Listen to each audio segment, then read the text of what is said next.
I was. Hello. Hello, everyone, first of all. Anybody listening to this message, first of all, thank you for sticking around, maybe listening to the message. This is a message that is prompted by the dearest, the greatest, Amy Walker. I don't know if you've heard of her. Been following her for a minute, and I feel like she has two, three things maybe that are worth listening to. Recently, she was speaking about how she just started recording and letting come through what wants to come through. I feel like I was listening to a video about a person speaking about dharma, speaking about like the thing that you're called to do, which sometimes isn't really like maybe like your favorite thing to do, is what I understand. But that it's where you might find fulfillment, or where you might find like your mission or something like this. So there's two parts to the story I want to share. First of all, the story that I want to start with is a story that I've had all my life, but I really didn't make sense of it until the past couple of years. I feel that there's imagery in my mind that has been with me my whole life. So I really don't know if it's an experience that I lived, or if it was like my subconscious connecting to something. But the thought the thought or the idea that has always been in my mind has been an image. Well, it's like a scene where I'm very, very young. I'm guessing like 3 or 4 years old, and it's in the middle of the night, and I'm being pulled out of my bed. Many people have had anecdotes or dreams or experiences where they say that they feel like they were floating at some point in their life. And that's what that scene is me being pulled out of bed, asleep, and being pulled by a force where I'm just floating along for the ride. I am not startled by it. I'm not scared. I don't question it. I simply go with the flow, and I'm just taking in everything that's happening. I was born in a rural town, so there isn't many things. Like, you exit my house and it's like nature instantly. There was a water dam that is very close to my house, which is where I'm led to at night. And the waterfall makes a hole in the base, in the ground where it hits. That normally has water. It's got big cliffs on the side, so the sun never really hits it for it to evaporate. So that puddle of water is always there. In my dream, it isn't. You can actually go under it, and that's where I'm pulled through.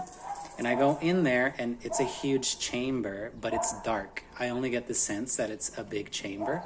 It's dark, but it feels huge. It feels immense. I start and I enter this big room, and I'm like on a second story, looking down. There's like a spiraling staircase, but it's dark. Everything is dark. I can only see like the silhouettes of things. I only see the silhouette of the stairs. I don't go down, but I see that they lead down. And as I follow them with my vision, I lock into the center of the room, which is actually a light that's beaming down from the infinite. I don't know. It's like a golden light, like how they depict like being in theater or whatever, when they shine the spotlight on you. And there's this being that's in there that's dancing, and it's like made of light, and like it and its clothes are like one. So like it's moving, and like the light is taking shapes of like what its clothing would be. And that's all. That's it. That's all that's happening. It's like this being made of light in the light. surrounded by darkness. So that's that.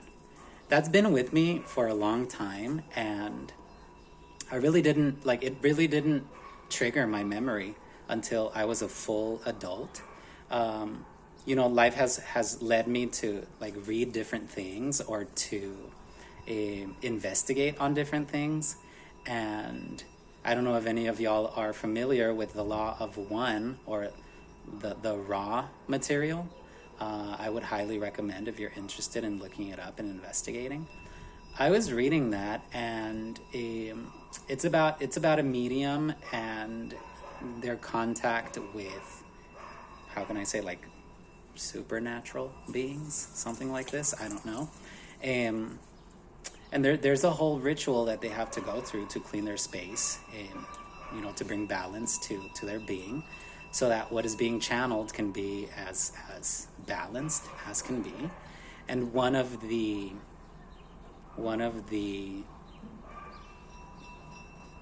how can I say, like steps, one of the activities, one of the things that they ask you to do is for you to like protect yourself before you in this case the medium, before they started started their work. And they recommend the Lisser banishing ritual.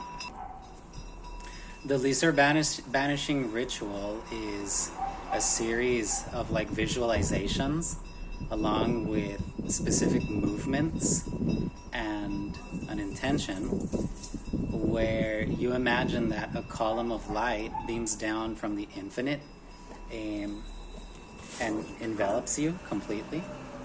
So when I was reading this, that's when like the memories start to come in about this experience that I'm expressing when I was a child, and I start to make connections.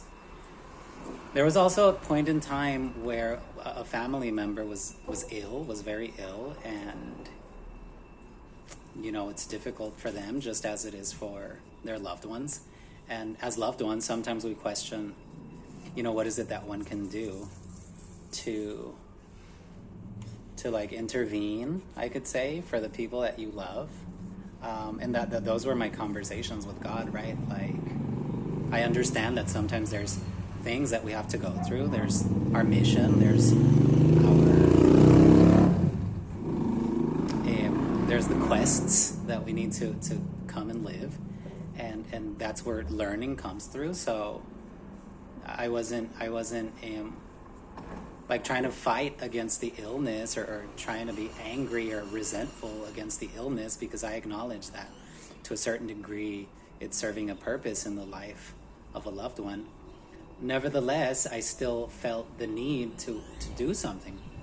What can one do when a loved one is, in the thick of it? And for right or wrong, or however you want to see it, that's where they're supposed to be. Like what purpose can you serve them when they are there? And those were the conversations that I would have with God. So I continue reading, and another one of the messages that the angels had for us was that you must imagine the people that you love as whole, because they're not their sickness, they're not their shortcomings. I feel like many of these things we know, or we intuit, and that's the idea. You're supposed to imagine them being, the perfect being that they are. And when you ask me, what I would imagine would be a being that's made of light, a being that doesn't need anything, don't need to add, don't need to remove, who is whole, full, and complete just as they are. So our loved ones, that's how we are supposed to imagine them.